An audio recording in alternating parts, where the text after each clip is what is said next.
আসসালামু আলাইকুম। সবাইকে স্বাগত জানাচ্ছি আমার দেশ টপ নিউজে। সঙ্গে আছি তাহমিনা তাসির। শুরুতেই জানিয়ে দিচ্ছি সংবাদ শিরোনাম। যাত্রাবাড়ির মামলাতেও খায়রুল হকের জামিন মুক্তিতে বাধা নেই।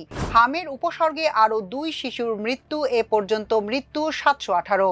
রূপপুরে আরও অনিয়ম, 27 কোটি টাকার যন্ত্রপাতি কেনা হয়েছিল 214 কোটি টাকায়। খামেনির জানাজায় অংশ নিতে ইরান যাচ্ছেন স্পিকার হাফিজ উদ্দিন। 9,38,000 কোটি টাকার বাজেট পাস। এবার বিস্তারিত। রাজধানীর যাত্রাবাড়ি থানার খোয়াইব হত্যা মামলায় সাবেক প্রধান বিচারপতি ABM খায়রুল হককে 6 মাসের অন্তর্বর্তীকালীন জামিন দিয়েছেন হাইকোর্ট। তাকে কেন স্থায়ী জামিন দেয়া হবে না তা জানতে চেয়ে একটি রুলও জারি করেছে আদালত।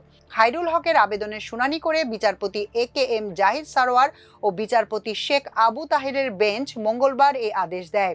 আদালতে জামিন আবেদনের পক্ষে শুনানি করেন জ্যেষ্ঠ আইনজীবী মনসুরুল হক চৌধুরী, মোতাহার হোসেন সাজু, সাইদ আহমেদ রাজা ও মোহাম্মদ জাহাঙ্গীর হোসেন। আইনজীবী জানান, আমরা জামিন করালেই নতুন মামলায় তাকে অ্যারেস্ট দেখানো হয়। এর আগেও হাইকোর্ট থেকে জামিন পাওয়ার পর আমরা দেখেছি একদিন আগের পুরনো তারিখে তাকে নতুন করে অ্যারেস্ট দেখানো হয়েছিল। এবারও যদি তারা এমন কিছু করে বসে তাহলে তো সেটি আমাদের আগে থেকে জানার কোনো সুযোগ নেই।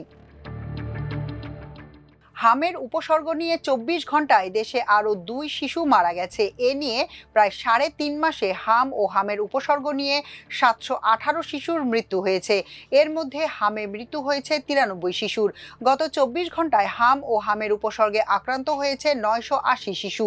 এর মধ্যে হামে আক্রান্ত হয়েছে 114 শিশু আর হামের উপসর্গ নিয়ে আক্রান্ত হয়েছে 866 শিশু। এ নিয়ে প্রায় 3.5 মাসে হাম ও হামের উপসর্গে আক্রান্ত হলো 1,13,042 শিশু। হামের উপসর্গে যে 2 শিশুর মৃত্যু হয়েছে তাদের একজন ঢাকায় আর অন্যজন সিলেটে মারা গেছে। আজ মঙ্গলবার স্বাস্থ্য অধিদপ্তরের হাম বিষয়ক প্রতিবেদনে এ তথ্য জানানো হয়। স্বাস্থ্য অধিদপ্তরের তথ্য বলছে, চলতি বছরের 15 মার্চ থেকে হামের উপসর্গ দেখা দিয়েছে 1,01,077 শিশুর আর হাম শনাক্ত হয়েছে 11,965 শিশুর। এ সময় হামের উপসর্গ নিয়ে হাসপাতালে ভর্তি হয়েছে 84,627 শিশু আর হাসপাতাল থেকে সুস্থ হয়ে বাড়ি ফিরেছে 80,974 শিশু। গত 24 ঘন্টায় হাম ও হামের উপসর্গ নিয়ে 821 শিশু হাসপাতালে ভর্তি হয়েছে। একই সময় সুস্থ হয়ে হাসপাতাল ছেড়েছে 781 শিশু। বালিশ কাণ্ডের পর রূপপুর পারমাণবিক বিদ্যুৎ কেন্দ্রের আবাসন প্রকল্পের কেনাকাটায় আরও অনিয়মের তথ্য বেরিয়ে আসছে। এবার আবাসন এলাকা গ্রিন সিটির 11টি ভবনের বৈদ্যুতিক উপকেন্দ্রের সরঞ্জাম ও জেনারেটর কেনায় অনিয়ম পেয়েছে মহা হিসাব নিরীক্ষক ও নিয়ন্ত্রকের কার্যালয়। নিরীক্ষায় দেখা গেছে এই কেনাকাটায় সরকারি দরের তুলনায় 8 গুণ বেশি অর্থ পরিশোধ করা হয়েছে। সরকারি হিসাবে যেসব যন্ত্রপাতির দাম ছিল প্রায় 27 কোটি টাকা, সেগুলোর জন্য বিল পরিশোধ করা হয়েছে 213 কোটি 88 লাখ টাকা, অর্থাৎ অতিরিক্ত ব্যয় হয়েছে প্রায় 186 কোটি 89 লাখ টাকা। সিজিএ কার্যালয়ে নিরীক্ষা প্রতিবেদনে বলা হয়েছে, গণপূর্ত অধিদপ্তরে নির্ধারিত দর ও দাপ্তরিক প্রাক্কলনের তুলনায় অস্বাভাবিক বেশি দামে এসব যন্ত্রপাতি কিনে সরকারের বিপুল আর্থিক ক্ষতি করেছে। রূপপুর প্রকল্পে বালিশ, আসবাবপত্র ও ভবন নির্মাণ সামগ্রী কেনায় অস্বাভাবিক ব্যয়ের অভিযোগ আগেই আলোচনায় আসে। এবার বিদ্যুৎ সরবরাহের যন্ত্রপাতি কেনায় দরপত্র তৈরি থেকে শুরু করে দর মূল্যায়ন, কার্যাদেশ, বিল অনুমোদন ও অর্থ পরিশোধ প্রায় প্রতিটি ধাপ নিয়েই প্রশ্ন তুলেছে নিরীক্ষা বিভাগ। বাংলাদেশ পরমাণু শক্তি কমিশনের রূপপুর প্রকল্পের আবাসিক ভবন নির্মাণের কাজ বাস্তবায়ন করে গণপূর্ত অধিদপ্তর। 2017 সালের সেপ্টেম্বরে পাবনা গণপূর্ত বিভাগের নির্বাহী প্রকৌশলীর কার্যালয় অনলাইন সরকারি ক্রয় পদ্ধতিতে 11টি ভবনের বাহ্যিক বিদ্যুতায়নের দরপত্র আহ্বান করে। এ কাজের আওতায় ছিল 1,600 কেভি ক্ষমতার বৈদ্যুতিক উপকেন্দ্র, জেনারেটর, লিফট, শীতাতপ নিয়ন্ত্রণের ব্যবস্থা, সৌর বিদ্যুৎ প্যানেল, নিরাপত্তা ক্যামেরা, অগ্নি নির্বাপনের ব্যবস্থা ও ইন্টারনেট সংযোগ স্থাপন। তবে নিরীক্ষা বিভাগ আর্থিক ক্ষতির হিসাব করেছে মূলত বৈদ্যুতিক উপকেন্দ্রের সরঞ্জাম ও জেনারেটরের ক্ষেত্রে। নিরীক্ষকেরা দরপত্র বিশ্লেষণ করে দেখেছেন, বিদ্যুৎ উপকেন্দ্রের সরঞ্জাম ও জেনারেটরের দাম ঠিকাদাররা অস্বাভাবিকভাবে বাড়িয়ে ধরেছেন। বিপরীতে শীতাতপ নিয়ন্ত্রণ যন্ত্র সহ কয়েকটি পণ্যের দাম কম দেখানো হয়। এতে দরপত্রের মোট মূল্য দাপ্তরিক প্রাক্কলনের তুলনায় মাত্র 0.002% কম থাকে। নিরীক্ষা প্রতিবেদনে বলা হয়েছে, বাইরে থেকে মোট দর গ্রহণ গ্রহণযোগ্য মনে হলেও গুরুত্বপূর্ণ কয়েকটি পণ্যের দাম কয়েক গুণ বাড়িয়ে রাখা হয়েছে। 7 নম্বর ভবনের হিসাবেই দামের অস্বাভাবিক ব্যবধান স্পষ্ট হয়েছে। ওই ভবনে উচ্চ ভোল্টেজ নিয়ন্ত্রণ সরঞ্জামের দাম ধরা হয় 4,50,00,000 টাকা, অথচ গণপূর্তে নির্ধারিত দর অনুযায়ী এর মূল্য ছিল মাত্র 10,32,000 টাকা। একটি বিতরণ ট্রান্সফরমারের জন্য দাম ধরা হয় 4,40,00,000 টাকা, যার নির্ধারিত দর ছিল 40,40,000 টাকা।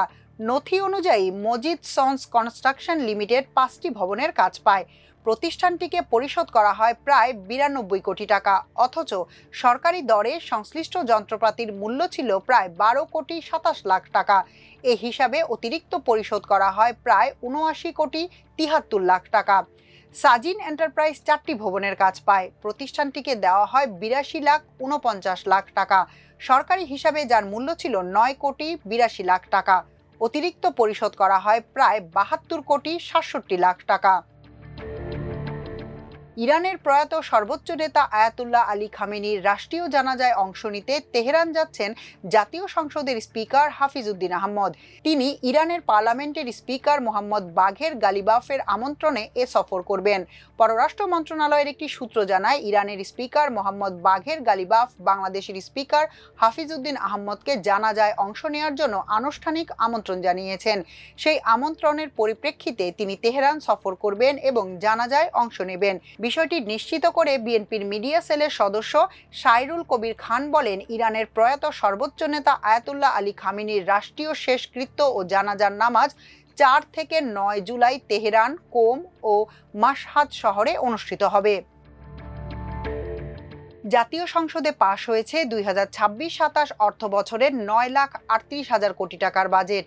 নতুন অর্থ বছরের প্রথম দিন 1 জুলাই থেকে এ বাজেট কার্যকর হবে। 3 সপ্তাহের আলোচনা, সমালোচনা ও একাধিক গুরুত্বপূর্ণ সংশোধনীর পর কণ্ঠ ভোটে আজ মঙ্গলবার বাজেটটি পাশ হয়। তার আগে গতকাল সোমবার অর্থ বিলে মোট 68টি সংশোধনী আনা হয়েছে। এটি দেশের 55তম বাজেট এবং চলতি বছরের জাতীয় সংসদ নির্বাচনে বিজয়ী বিএনপি সরকারের প্রথম বাজেট। 11 জুন অর্থ ও পরিকল্পনা মন্ত্রী আমির খসরু মাহমুদ চৌধুরী জাতীয় সংসদে বাজেট উপস্থাপন করেন। এরপর সংসদ সদস্যরা টানা 3 সপ্তাহ বাজেটের উপর আলোচনা করেন। বিরোধী দলের সদস্যরা কর নীতি, মূল্যস্ফীতি, রাজস্ব আদায়ের লক্ষ্য, সামাজিক নিরাপত্তা ও বিভিন্ন খাতে বরাদ্দ নিয়ে সমালোচনা করেন। বাজেট পাশের আগে অর্থমন্ত্রী আমির খসরু মাহমুদ চৌধুরী সমাপনী বক্তব্যে বলেন, সংসদ সদস্যদের বিভিন্ন মতামত ও সুপারিশ বিবেচনায় নিয়ে বেশ কয়েকটি পরিবর্তন আনা হয়েছে। বাজেট আলোচনায় বিএনপি, জামায়াতে ইসলামী, এনসিপি, স্বতন্ত্র ও বিরোধী দলের সদস্যরা বিভিন্ন বিষয়ে তাদের মতামত তুলে ধরেন। এখনকার মতো এ পর্যন্তই। সবাই ভালো থাকুন, সুস্থ থাকুন আমার দেশের সঙ্গে। চ্যানেলটি ভালো লাগলে সাবস্ক্রাইব করুন। আল্লাহ হাফেজ।